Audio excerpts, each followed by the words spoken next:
Juízes capítulo 18. Mica e a tribo de Dan. Naquele tempo não havia rei em Israel, e a tribo de Dan estava procurando uma terra para morar, terra que fosse só deles. Isso porque até aquela ocasião eles não tinham recebido a parte da terra que devia ser deles, embora as outras tribos de Israel já tivessem recebido a sua parte. Então o povo de Dan escolheu 5 homens de valor entre todas as famílias da tribo. Eles foram mandados das cidades de Zora e Estaol para espiar e conhecer a terra. Foram para a região montanhosa de Efraim e ficaram na casa de Mica. Enquanto estavam lá, perceberam, pelo jeito de o jovem levita falar, que ele não era dali. Então chegaram perto dele e perguntaram: "O que é que você está fazendo aqui? Quem trouxe você para cá?"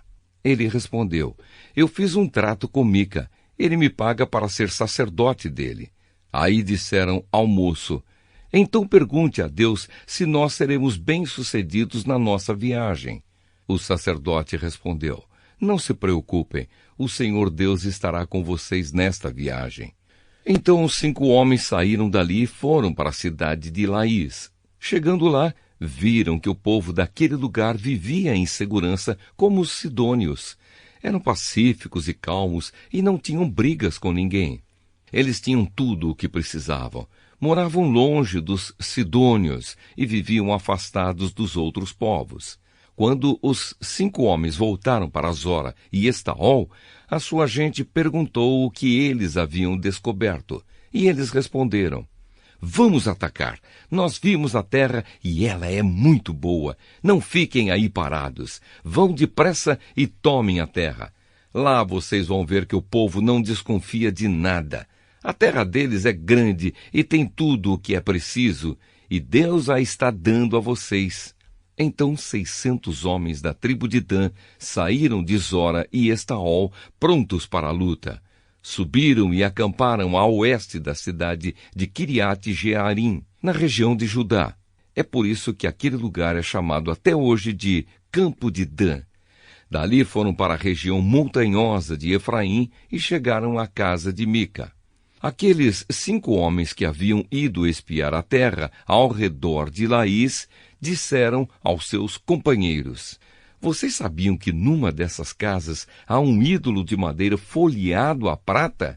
Há também outros ídolos e uma roupa de sacerdote. O que vocês acham que devemos fazer?" Então eles entraram na casa de Mica, onde morava o jovem levita, e o cumprimentaram. Enquanto isso, os 600 soldados da tribo de Dan estavam esperando no portão, prontos para combater. Os 5 espiões entraram na casa, pegaram o ídolo de madeira folheado à prata, os outros ídolos e a roupa de sacerdote. O sacerdote tinha ficado no portão com os 600 soldados armados. Quando os homens entraram na casa de Mica e pegaram os objetos sagrados, o sacerdote perguntou: "O que vocês estão fazendo?" Eles responderam: "Fique quieto, não diga nada. Venha com a gente e seja o nosso sacerdote e conselheiro. Você não gostaria de ser o sacerdote de uma tribo inteira, em vez de ser sacerdote de apenas uma família?" O sacerdote ficou muito contente, pegou os objetos sagrados e foi com os espiões e os soldados. Eles deram meia volta, puseram na frente as crianças, o gado e os seus bens e partiram. Já estavam longe quando os vizinhos de Mica, que haviam sido chamados para lutar, alcançaram os homens da tribo de Dan. Estes, ao ouvirem os gritos dos que vinham atrás deles, deram meia volta e perguntaram a Mica: "O que é que há? Para que toda essa gente?" Ele respondeu: "Vocês ainda me perguntam o que é que há? Vocês me tomaram os deuses que eu fiz e o meu sacerdote e foram embora. O que foi que sobrou para mim?" Os homens de Dan disseram: "É melhor você não falar mais nada, porque estes homens podem ficar zangados e acabar atacando vocês. Nesse caso, você e toda a sua família morreriam."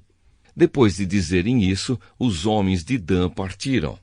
Mica viu que eles eram mais fortes, então voltou para casa. Os homens da tribo de Dan levaram as coisas que Mica havia feito e também o sacerdote dele. Aí foram e atacaram Laís, aquela cidade de povo pacífico e calmo. Mataram os seus moradores e queimaram a cidade. Não havia ninguém para salvar aquela gente, pois Laís ficava longe de Sidom e eles não tinham contato com outros povos. A cidade ficava no vale, perto de Bet-Reobe. A tribo de Dan construiu de novo Laís e ficou morando ali. Deram à cidade o nome de Dan, porque assim se chamava o fundador da tribo, que era filho de Jacó. E os homens de Dan levantaram o ídolo para adorá-lo. Jonatas, filho de Gerson e neto de Moisés, foi sacerdote da tribo de Dan. Ele e os seus descendentes foram sacerdotes da tribo de Dan, até que o povo foi levado como prisioneiro para fora da sua terra. E o ídolo feito por Mica ficou com eles durante todo o tempo em que a casa de Deus esteve em Siló.